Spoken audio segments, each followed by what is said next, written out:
I'm going to try to be really brief with my comments and reactions to UFC 193 and how it relates to overall martial arts and self-defense.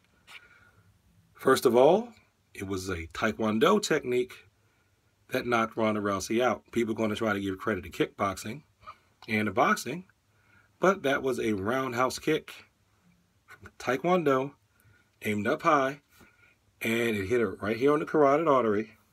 So any extreme blow there will take you out.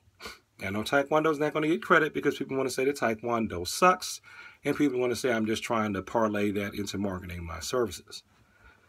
Be that as it may, that doesn't change the truth. She was actually knocked out with a Taekwondo technique. That thing that people like to bash.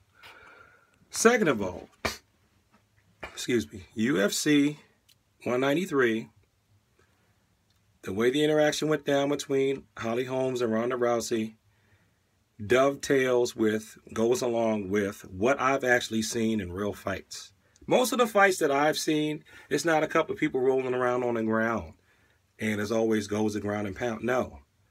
What usually happens is if the fight lasts longer than a few seconds, one person ends up outstriking the other person, and then the other person gets desperate and tries to go for grappling.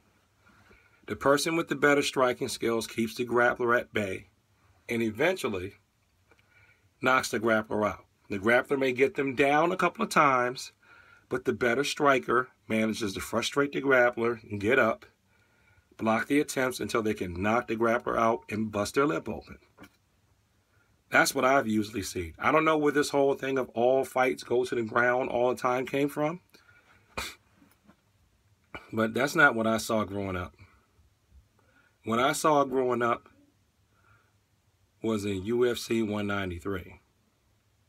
Now, because that happened, are we going to abandon grappling now? Because Ronda Rousey loses one fight.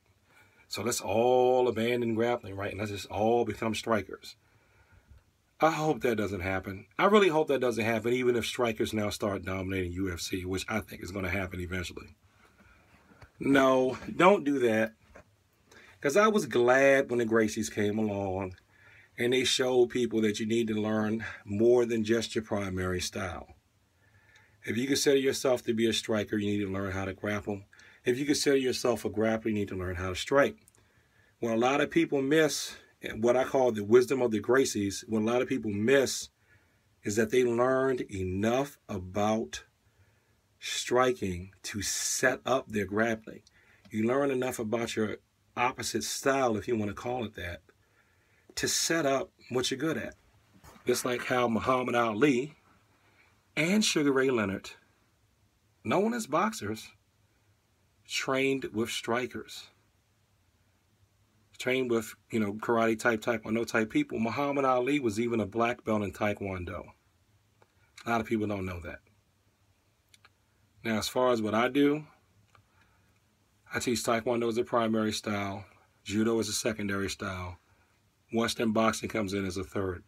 I tend to save the Western boxing education, for later towards black belt after people get coordination in with everything else they do. Because I find that some people, right, once they learn how to throw hands, if they haven't learned how to throw feet, they don't think they need feet.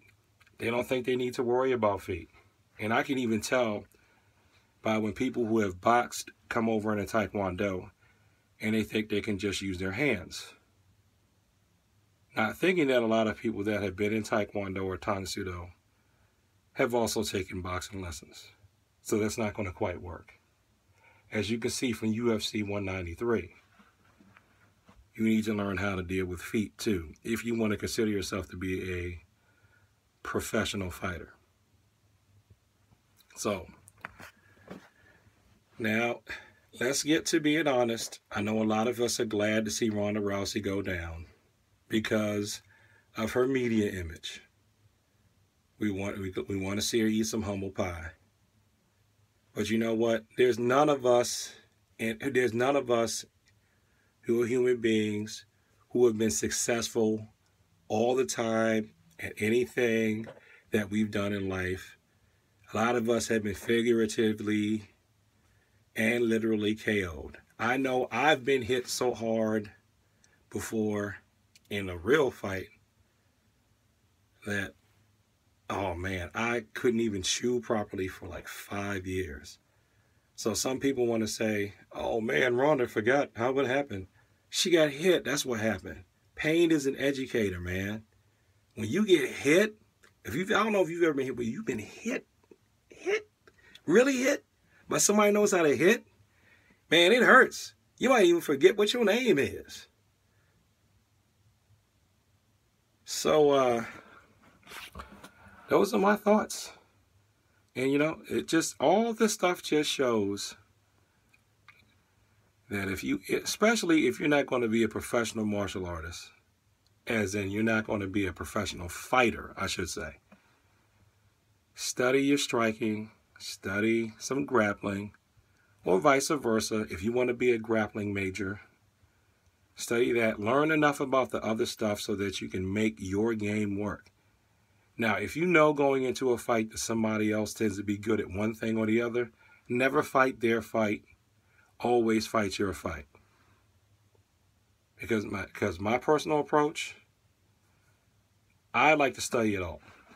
Taekwondo is my home base. Judo secondary. I don't have them both in a logo. If you look at the circle going around the logo, I should write it on there. I consider that to be where Western boxing fits in. Actually, Western boxing and the forms. Don't sleep on your forms, people. Don't sleep on your forms.